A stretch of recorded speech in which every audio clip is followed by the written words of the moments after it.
감사하다는 말씀을 먼저 드리겠습니다. 제 개사 발언에 앞서가지고 연구에 참여하신 연구자분들을 일단 소개 올리고 시작을 하도록 하겠습니다. 제가 먼저 국제 정치적 접견과 국가 건설 과학의 수행이라고 하는 주제하에 오늘 첫 번째 세미나가 열리는데, 오늘 발표하실 연구자분들을 일단 소개 올리겠습니다. 이춘근 국제정치 아카데미 대표, 앉아 계십시오. 나중에 한꺼번에 전부 다 인사 기회를 드리겠습니다. 국제정치 환경과 유신이라는 제목으로 연구를 수행해 주셨고요. 재성호 중앙대학교 교수님께서 자주국방과 남북관계라는 제하에 연구를 해주셨습니다. 그리고 김세중 연세대 명예 교수님께서 박정희 시대 권위주의 정치와 경제발전이라는 제목으로 연구를 해주셨습니다. 다음에 10월 29일 날 제2차 발표할 계획인 유신의 정치학 민주 독재 프레임을 넘어라는 제하에 연구를 해주신 김은구 트루스포럼 대표께서 민주화에 잠식된 유신 교육의 실체라는 제목으로 연구를 해주셨습니다. 다음으로 유광호 자유민주연구학회 회장님께서 박정희와 링컨의 위기정부와 발전주의라는 제목으로 연구를 해주셨습니다. 다음에 이강호 국가전략포럼 연구위원께서 유신, 독재라는 비난은 무의미하다 하는 제목으로 연구해 주셨습니다. 제3부 오늘의 대한민국과 유신의 정치 경제학이라는 제하에 11월 5일 날 세미나를 계획하고 있는데요. 주입종 낙성대 경제연구소 이사께서 유신은 왜 한심한 야당에 대한 국민의 지지라는 제목으로 연구해 주셨고, 한승희 KDI 국제정책대학원 초빙 교수께서 유신 시대의 정책 집행 가버넌스라는 제목으로 연구를 했습니다. 그리고 마지막으로 제가 박정희 시대의 정치 경제학에 대한 연구로 마무리를 했습니다. 그래서 3부는 11월 5일 날 저희 재단 연구 박정희홀에서 발표를 하도록 하겠습니다. 모두 다 선생님들 일어나서 참석하신 분들 인사 좀 해주시죠. 여러분 박수를 좀 부탁드립니다.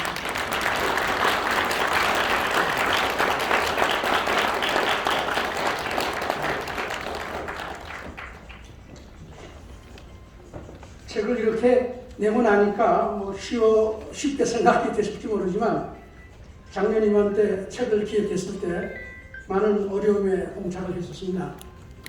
우선 최근에 와서는 유신에 대한 생각이라든가 박정희 대통령에 대한 생각이 좀 더 긍정적인 방향으로 바뀌는 기미를 느낄 수 있지만, 작년 이맘때만 해도 그런 상황은 아니었습니다.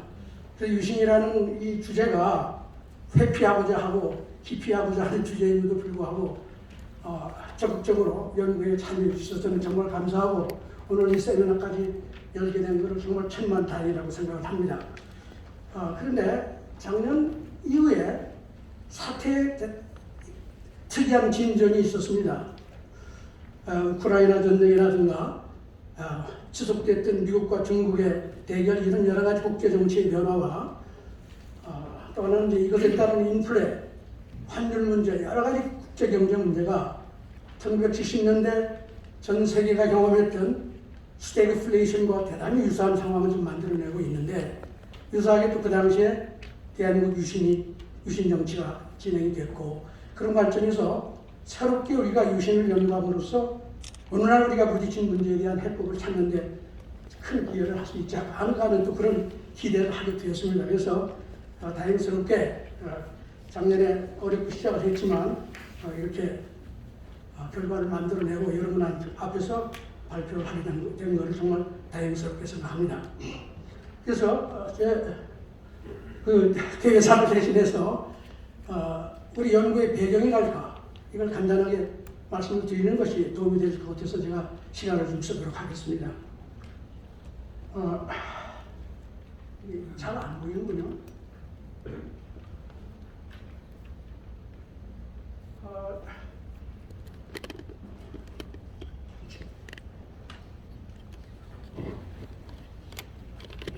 유신에 대해서는 그동안에 아까 여러분 우리 발표하는 사람 중에 언급이 있었습니다만은 독재와 민주주의라고 하는 이 프레임 때문에 유신 시대의 우리의 성과를 가지고 진지하게 논의를 해본 적이 별로 없습니다.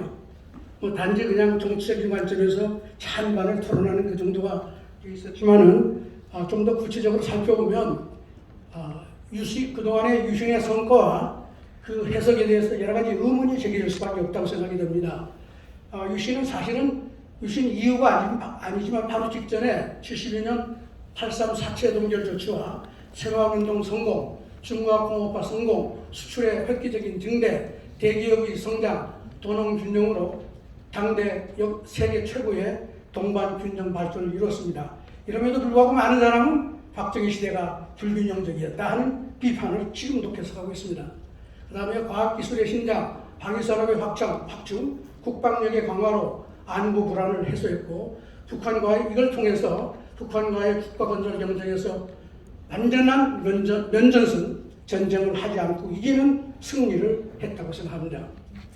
유신체제가 정치나 경제학계가 모두 그렇게 문제가 많다고 하면 어떻게 이런 결과를 만들어낼 수 있었을까 하는 것은 학자라면 아니 일반인마저도 궁금하게 여길 수 있고 의아해할 수밖에 없는 문제라고 봅니다. 그러나 우리는 여전히 지금 적극적으로 유신 시대를 검토하고 연구하고자 하는 그런 움직임이 없는 것이죠.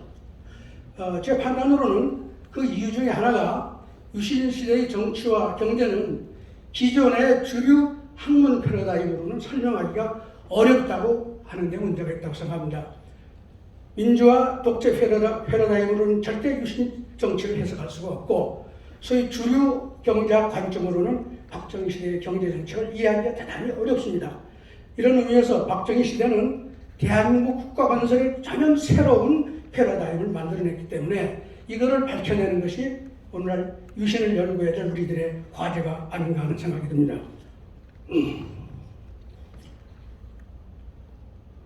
제가 아까 잠깐 언급을 했습니다만 1970년대는 전 세계가 1930년대 대공황 이후에 최악의 경제 침체와 최악의 인플레이션을 겪었던 시절입니다.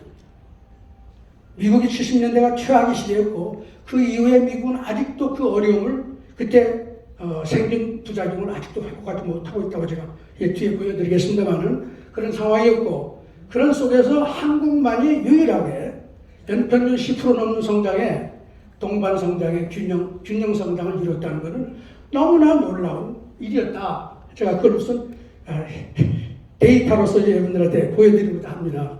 이 그림을 보시면 이 왼쪽 패널은 한국이고 오른쪽 패널은 미국입니다.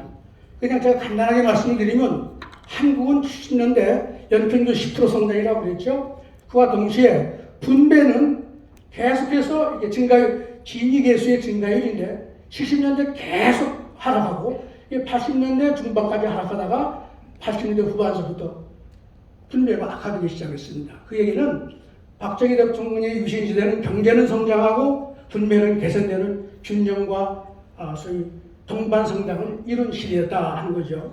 근데 이 기간의 특징 중에 하나는 뭐냐? 대한민국의 기업 부문이 연평균 40%씩 성장하고 있었다 하는 겁니다. 자, 그럼 미국은 어떤가?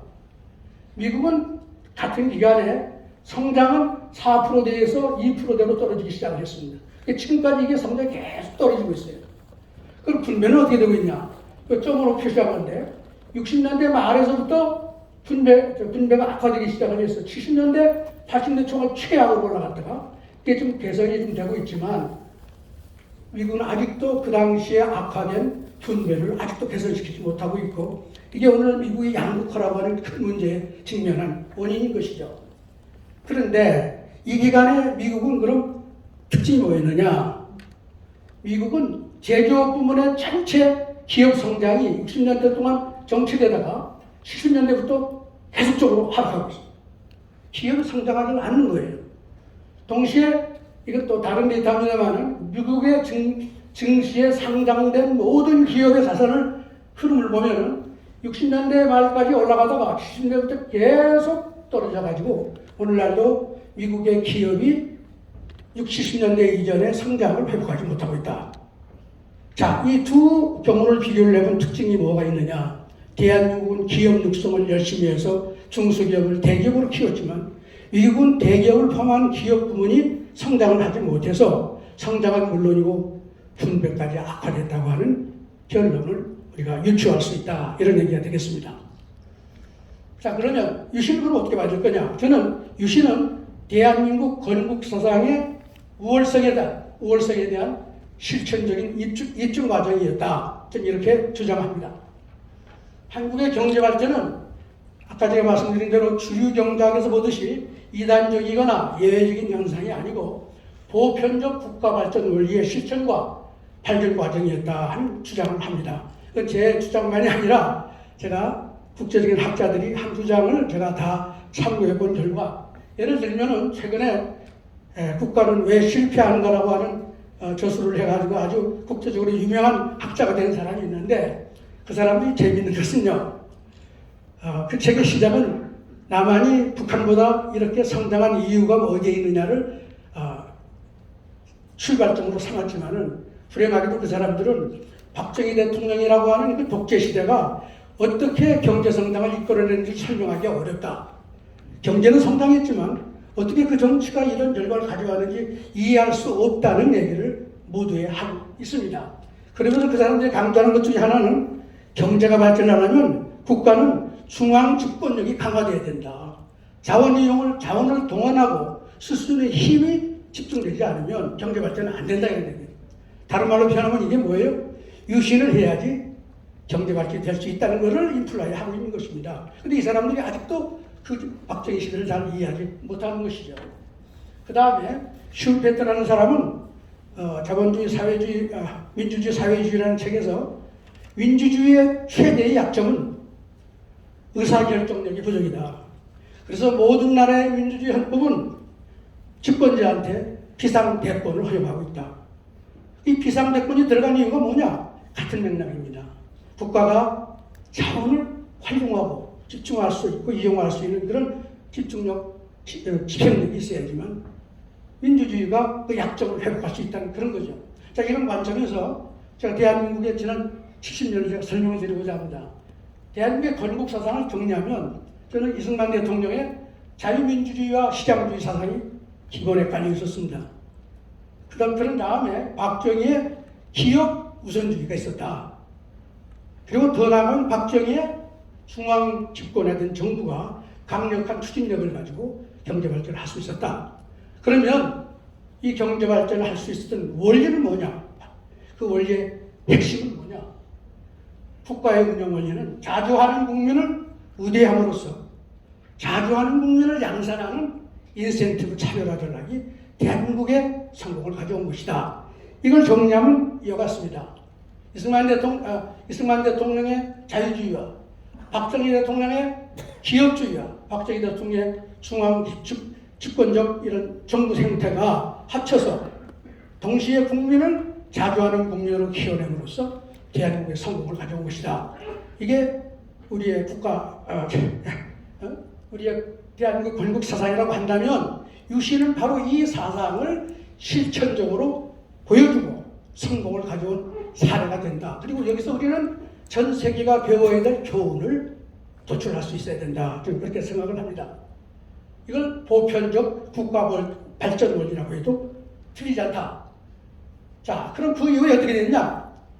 5공화국, 6공화국이 되면서 기업주의가 퇴주하기 시작했다. 5공화국이 들어오면서 재벌 규제를 비롯해서 기업주의가 퇴주하기 시작을 했고 점진적으로, 그러나 중앙 집권력은 유지가 됐다. 이게 이제 5060입니다. 그러나 정치 민주화 이후에 어떤 문제가 발생했냐?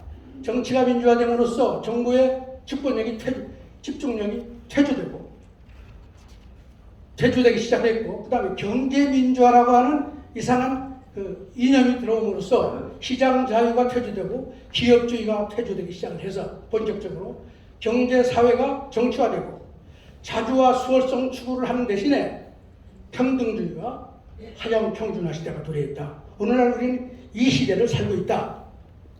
문정부는 그럼 어떻게 됐냐? 이 시대의 마지막 한국의 건국 사상을 완전히 폐기시키고 소멸시킬 위기에 봉착했었던 게 문재인 5년 동안의 시절이었다. 자, 윤석열 정부가 등장하면서 자유회복을 선언했습니다. 그럼 자유회복으로 대한민국이 옛날의 역동성을 회복할 수 있겠느냐? 저는 부족하다고 봅니다. 뭐가 필요하냐? 하루빨리 기업주의를 회복시켜야 된다. 그동안 기업을 잡는다고 온갖 규제를 하고 여러분 아시죠?